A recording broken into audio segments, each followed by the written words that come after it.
Side खबरों के लिए सब्सक्राइब करें फ्लेम मीडिया और उसके बाद बेल आइकन को प्रेस करें ताकि सबसे पहले आपको मिले एक्सक्लूसिव खबरें।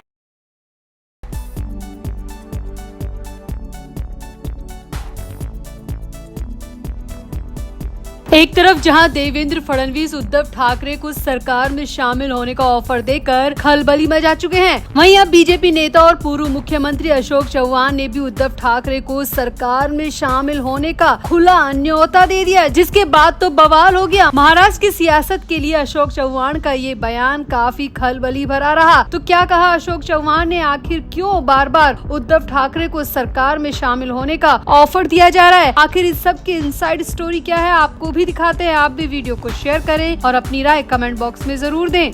तो महाराष्ट्र में बड़े सियासी खेल की अटकलें तो देवेंद्र फडणवीस ने ही लगा दी थी, जब उन्होंने विधान परिषद में खड़े होकर उद्धव ठाकरे को सरकार में शामिल होने का ऑफर दिया था। और अब इन्हीं अटकलों के बीच पूर्व मुख्यमंत्री और बीजेपी के नेता अशोक चव्हाण ने उद्धव ठाकरे को सरकार में शामिल होने का फिर से न्योता दे दिया। जी हाँ, सीएम देवेंद्र फडणवीस के बाद अशोक चव्हाण ने भी उद्धव ठाकरे को सरकार में शामिल होने का ऑफर दे दिया। बीजेपी के राज्यसभा सांसद अशोक चव्हाण ने कहा कि उद्धव ठाकरे हमारे साथ आते हैं तो ये बहुत अच्छा होगा, हम उनके वेलकम के लिए पूरी तरह बेताब हैं। यहाँ आपको बता दें, अशोक चव्हाण से पहले मॉनसून सत्र में अंबादास दानवे की विदाई के मौके पर सीएम देवेंद्र फडणवीस ने उद्धव ठाकरे को सत्ता पक्ष में आने का ऑफर दिया था। इसके बाद दोनों नेताओं की विधान परिषद के सभापति कक्ष में मुलाकात भी हुई थी। इससे सियासी पारा काफी चढ़ गया था। ये सिलसिला यहीं पर नहीं रुका, फडणवीस और आदित्य ठाकरे की एक होटल में भी मुलाकात हुई थी। इसके बाद तो कहा जा रहा था कि शिवसेना, यूबीटी और बीजेपी फिर से करीब आने वाले हैं। और अब इन खबरों की चिंगारी को आग अशोक चव्हाण के बयान ने दे दी है। अशोक चव्हाण ने भी उद्धव ठाकरे को सरकार में आने का निमंत्रण दे दिया है। यहाँ आपको बता दें, अशोक चव्हाण ने लोकसभा चुनाव से पहले कांग्रेस को छोड़ दिया था। इसके बाद वो बीजेपी में शामिल हो गए थे और फिलहाल अशोक चव्हाण बीजेपी की तरफ से राज्यसभा सांसद हैं। और इसी हैसियत के मुताबिक उनका ये बयान काफी महत्वपूर्ण माना जा रहा है, क्योंकि अशोक चव्हाण काफी सीनियर नेता है और उन्होंने इस तरह अचानक उद्धव ठाकरे को सरकार में शामिल होने का ऑफर देकर महाराष्ट्र की सियासत में नई बहस को जन्म दे दिया है। यहाँ आपको बता दें, अशोक चव्हाण ने उद्धव ठाकरे को लेकर क्या कहा। तो अशोक चव्हाण ने कहा, उद्धव जी, मैं आपके लिए सीधा प्रस्ताव लेकर आया हूँ। मैं कोई तोड़ मरोड़ कर बात नहीं कर रहा, मैं कोई पीठ पीछे बयान नहीं दे रहा, बल्कि मैं आपसे सीधे कह रहा हूँ कि आप सरकार में शामिल हो जाइए। इसमें हमारा भी फायदा है, आपका भी फायदा है। हम आपका स्वागत करने के लिए काफी दिन से बेताब हैं। अशोक चव्हाण ने आगे कहा कि उद्धव ठाकरे अगर सरकार के साथ आते हैं तो ये महाराष्ट्र के विकास के लिए बहुत अच्छा होगा। चव्हाण ने कहा, राजनीति में दोस्त रातों रात दुश्मन बन जाते हैं और दुश्मन रातों रात दोस्त बन जाते हैं। अब चव्हाण के बयान से उन अटकलों को और हवा मिल गई है, जिसमें कहा जा रहा है कि क्या उद्धव और फडणवीस फिर से साथ आएंगे। ये सब ऐसे वक्त पर हो रहा है जब शिवसेना, यूबीटी और मन से साथ मिलकर स्थानीय निकाय चुनाव लड़ने की संभावना पर खड़े हैं। और इसी संभावना के बीच पहले फडणवीस ने और अब अशोक चव्हाण ने उद्धव ठाकरे को खुला ऑफर दे दिया और कह दिया कि वो सरकार में शामिल हो जाएं। अब सीएम फडणवीस और उद्धव ठाकरे के बीच कुछ तो खिचड़ी पक रही है, क्योंकि यूं ही कोई बयान नहीं देता। सीएम रहते हुए फडणवीस ने इतना बड़ा बयान दिया और इसके बाद आदित्य ठाकरे के साथ होटल में मीटिंग भी की और खुद उद्धव ठाकरे के साथ सभापति कक्ष में मुलाकात की। ये सब कुछ यूं ही तो नहीं हो रहा, इसके पीछे कोई ना कोई बड़ी वजह तो है। दोनों के बीच में कुछ तो खिचड़ी पक रही है और इसी खिचड़ी में तड़का लगाने का काम अब अशोक चव्हाण के बयान ने किया है। तो स्थानीय निकाय चुनाव में क्या एक बार फिर से सियासी समीकरण बनने की संभावना व्यक्त की जा रही है। अगर उद्धव बीजेपी के साथ नहीं जाते हैं और वे अपने चचेरे भाई राज ठाकरे के साथ मिलकर लड़ते हैं तो महाराष्ट्र में वोट पैटर्न बदल सकता है। अब उद्धव ठाकरे के पास 3 विकल्प मौजूद हैं। पहला, एमवीए में रहना, यानी कि कांग्रेस और शरद पवार के साथ रहना। दूसरा, राज ठाकरे के साथ आकर स्थानीय निकाय चुनाव लड़ना। और तीसरा, बीजेपी के साथ संभावना तलाशना, जिसका ऑफर फडणवीस ने दिया और अब अशोक चव्हाण ने भी दे दिया। तो उद्धव ठाकरे के पास इस वक्त दोनों हाथों में लड्डू है और मुंह भी लड्डुओं से भरा हुआ है। देखना होगा कि उद्धव ठाकरे किस करवट बैठते हैं, उद्धव ठाकरे किसे चूज करते हैं। वो एमवीए में रहेंगे, राज ठाकरे के साथ रहेंगे, या फिर बीजेपी से जो लगातार ऑफर मिल रहे हैं उन्हें मंजूर कर लेंगे। आपको क्या लगता है, उद्धव ठाकरे को क्या फैसला लेना चाहिए? महाराष्ट्र की राजनीति के लिए उद्धव ठाकरे का क्या सही कदम होगा? आप भी अपनी राय कमेंट बॉक्स में जरूर दें और वीडियो को भी शेयर करें।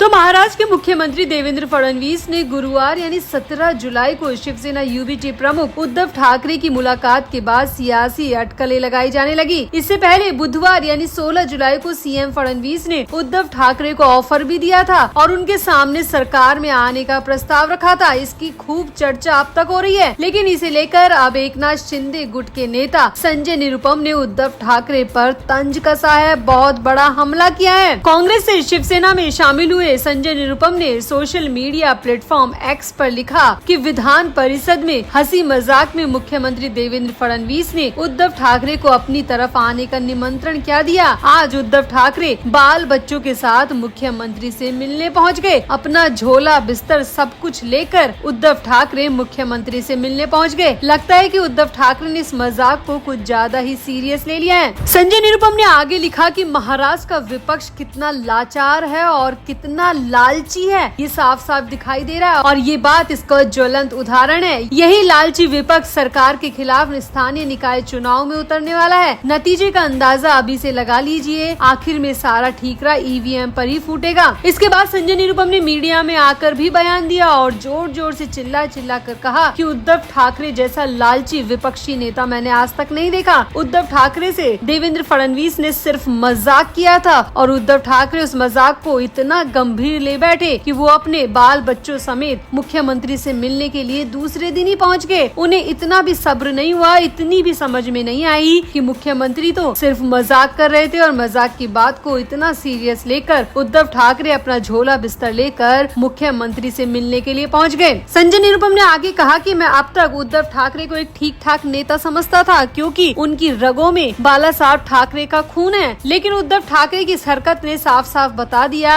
कि उद्धव ठाकरे एक नंबर के बेशरम इंसान हैं और उन्होंने ठाकरे सरनेम को भी बदनाम करने में कोई कसर नहीं छोड़ी है। यहाँ पर आपको बता दें, संजय निरुपम ने उस मुलाकात का जिक्र यहाँ पर किया है जो कि 17 जुलाई को विधान परिषद में सभापति के कक्ष में की गई थी। शिवसेना यूबीटी प्रमुख उद्धव ठाकरे और उनके बेटे आदित्य ठाकरे समेत पार्टी के कुछ लोग मुख्यमंत्री से मिलने के लिए पहुँचे थे। सीएम से करीब आधे घंटे तक इन लोगों की चर्चा हुई थी। इसमें विधानसभा में नेता प्रतिपक्ष के पद, त्रिभाषा सूत्र और हिंदी भाषा विवाद के मसले को लेकर बातचीत होना बताया गया था और इसी मुलाकात का जिक्र यहाँ पर संजय निरुपम कर रहे हैं और उद्धव ठाकरे को कटघरे में खड़ा कर रहे हैं कि उद्धव ठाकरे ने एक छोटी सी मजाक को इतना सीरियस ले लिया और अपने बाल बच्चों समेत वो मुख्यमंत्री से मिलने अगले दिन ही पहुँच गए। 24 घंटे का इंतजार भी उद्धव ठाकरे से नहीं किया गया। संजय निरुपम ने यहाँ पर कहा कि उद्धव ठाकरे बिल्कुल भी मैच्योर और समझदार नेता नहीं है, बल्कि उनमें कितना बचपना भरा है वो उनकी इस बचकानी हरकत से साफ साफ समझ में आ रहा है। संजय निरुपम ने यहाँ पर यह भी कहा कि स्थानीय निकाय चुनाव आने वाले हैं, इसीलिए मैं महाराष्ट्र की जनता से गुजारिश करूंगा कि उन्हें अपने इलाके के लिए मैच्योर नेता चाहिए या फिर ऐसी बचकानी हरकतें करने वाला नेता, वो खुद डिसाइड करें और स्थानीय निकाय चुनाव में इस मुलाकात को और इस मजाक को दोनों को याद रखा जाए। तो कुल मिलाकर यहाँ पर संजय निरुपम ने उद्धव ठाकरे को फटकार लगाने में कोई कसर नहीं छोड़ी, उद्धव ठाकरे की क्लास लगाने में कोई भी कमी नहीं की। तो आपका भी संजय निरुपम के इस पूरे बयान पर क्या कहना है, आप भी अपनी राय कमेंट बॉक्स में जरूर दें और वीडियो को भी शेयर करें।